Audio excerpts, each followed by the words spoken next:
रात के करीब 11 बज रहे होते हैं। एक 24 साल की मकान मालकिन अपने मखमले बेड पर सो रही होती है। उसी दौरान उसका नौकर शराब पीकर वहां पे आता है और जब वो दरवाजा खुले हुए देखता है तो अपना रूम समझकर वो मकान मालकिन के कमरे में प्रवेश कर जाता है। दोस्तों, जैसे ही वो मकान मालकिन को उस बेड पर देखता है, उस अवस्था में देखता है, तो अपना होश हवास खो बैठता है और फिर मकान मालकिन के साथ बहुत गंदा हरकत करता है। दोस्तों, जब सुबह होती है तो सुबह हो जाने के बाद जो मकान मालकिन है उस बेड पर बैठकर सिसक सिसक के रो रही होती है और बगल में ही पड़े उसका नौकर पश्चाताप कर रहा होता है, अफसोस कर रहा होता है। मैं बता दूं दोस्तों, उसके बाद से जो मकान मालकिन कदम उठाती है उसे सुनने के बाद आप भी दंग हो जाओगे, सोचने पे मजबूर हो जाओगे कि आखिर उसकी मकान मालकिन ऐसा कदम कैसे उठा सकती है। दोस्तों, आखिर क्या हुआ था, इस घटना की पूरी सच्चाई जानने के लिए आप हमारे वीडियो को अंत तक जरूर देखें। नमस्कार, मैं हूं राज और आप देख रहे हैं क्राइम दुनिया की। दोस्तों, ये जो घटना है ये घटना है राजस्थान के भिलवाड़े जिले की। राजस्थान के भिलवाड़े जिले में एक विवेक नाम का व्यक्ति रहा करता था जिसकी उम्र होती है 25 साल। विवेक काफी हट्टा कट्टा नौजवान और ईमानदार व्यक्ति होता है। विवेक की शादी एक रश्मि नाम की लड़की से होती है और रश्मि की उम्र 24 साल की होती है। आपको बता दे, जैसा नाम है उस लड़की का वैसा ही वो खूबसूरत भी होती है, वो बेहद खूबसूरत होती है। अब क्या होता है, जब इन दोनों की शादी हो जाती है ये बहुत ही अच्छे से अपने जिंदगी को काट रहे होते हैं। कुछ साल बीतते हैं, तब विवेक के घर में कुछ कठिनाइयां आने लगती हैं, पैसों की दिक्कत होने लगती है। विवेक अपने पत्नी से कहता है कि मैं अब पैसा कमाने के लिए बाहर जाना चाहता हूं और वहां पे कमाऊंगा और अगर सब कुछ वहां ठीक रहा तो मैं तुम्हें वहीं बुला लूंगा। रश्मि जब इन बातों को सुनती है तो वो भी सहमत हो जाती है। वो कहती है कि ठीक है, तुम कमाने जाओ। बाद में जो विवेक है वो घर से निकलता है और कमाने चला जाता है।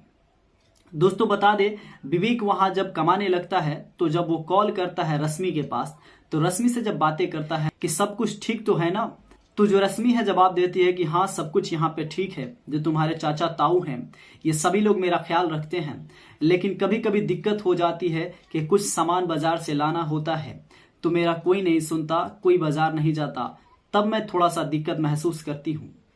विवेक इन बात को सुनकर इग्नोर करता है।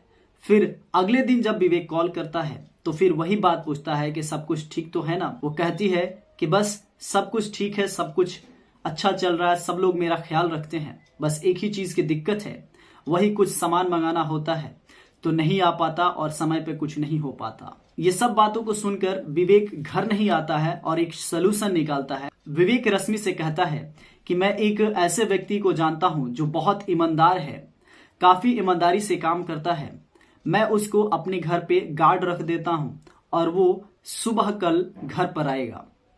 ये बातें सुनकर रश्मि कॉल को रख देती है और अगले दिन एक गार्ड आता है और वो गार्ड का नाम होता है हसन।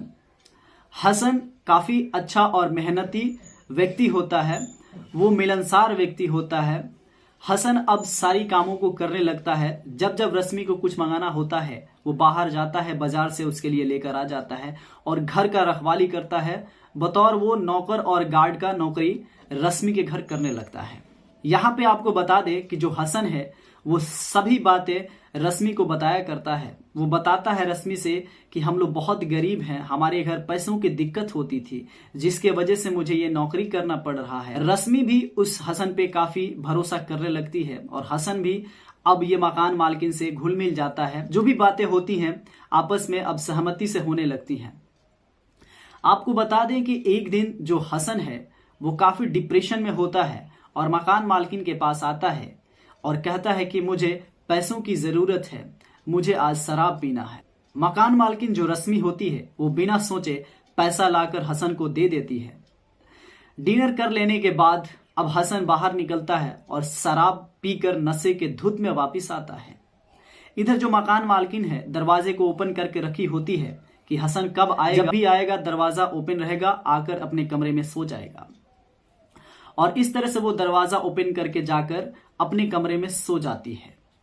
और जब नशे के धूत में जब हसन आता है, जब देखता है दरवाजा ओपन है, तो वो अपने दरवाजे को समझकर और मकान में प्रवेश कर जाता है। वो अपना होशो हवास खो बैठता है। नशे के धुत में वो मकान मालकिन के रूम में चला जाता है और फिर मकान मालकिन के साथ हैवानियत करता है, गंदगी कृत्य करता है।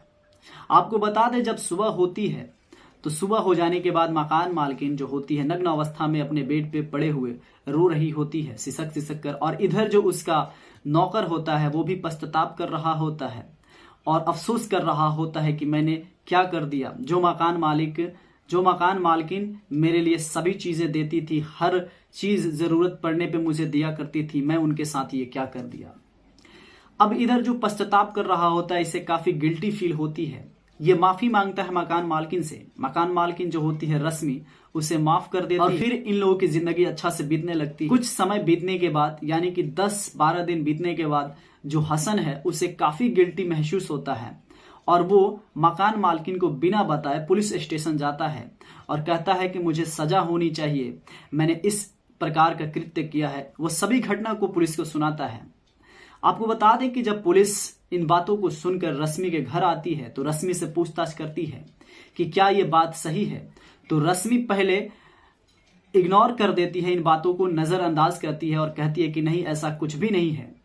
लेकिन बार बार पुलिस जब पूछने लगती है तो रश्मि कहती है कि हाँ, ये सही है, इसने मेरे साथ ऐसा ऐसा कृत्य किया। अब क्या होना था कि यहाँ पे जो पुलिस है इसे हिरासत में लेती है हसन को और ले जाके जेल में बंद कर देती है। यहाँ पे बता दे कि हसन का एक छोटा परिवार होता है। अब ये जो मकान मालकिन है वो आज भी उस हसन के परिवार के लिए पैसा भेजते हैं। हसन जो गलती करता है उसको सजा पाने के लिए आतुर हो जाता है, वो अफसोस करता है और आज वो जेल में है। उसके घर की जो भी समस्या हो आज ये मकान मालकिन यानी कि रश्मि के घर वाले पूरा करते हैं। तो दोस्तों, आप क्या कहना चाहेंगे इतना ईमानदार और अच्छा नौकर के बारे में? वो नशे के धुत में इस प्रकार का कृत्य कर देता है, हालांकि उसके लिए वो सजा भी अपने आप को देता है और पुलिस स्टेशन जाके अपने आप को बताता है कि मैं दोषी हूं और जेल में भी चला जाता है। तो आप क्या कहना चाहेंगे ऐसे कहानी को सुनकर? यहाँ पे जो मकान मालकिन है ये भी बहुत अच्छे हैं, क्योंकि सारा चीज हो जाने के बाद वो हसन को माफ कर देते हैं और उसके घर के लिए पैसा भी भेजते हैं। तो दोस्तों, ये थी सच्ची घटना जो कि राजस्थान के भिलवाड़े जिले की थी। दोस्तों, इस कहानी को सुनाने का उद्देश्य आपको परेशान करना नहीं है, ना ही आपकी भावनाओं को ठेस पहुंचाना है। बस आपको बताना है कि आप जहां भी रहें सावधान रहें, सुरक्षित रहें, अपना ख्याल रखें और अपनों घर वालों का ख्याल रखें। मिलते हैं नेक्स्ट वीडियो में, तब तक के लिए जय हिंद, जय भारत।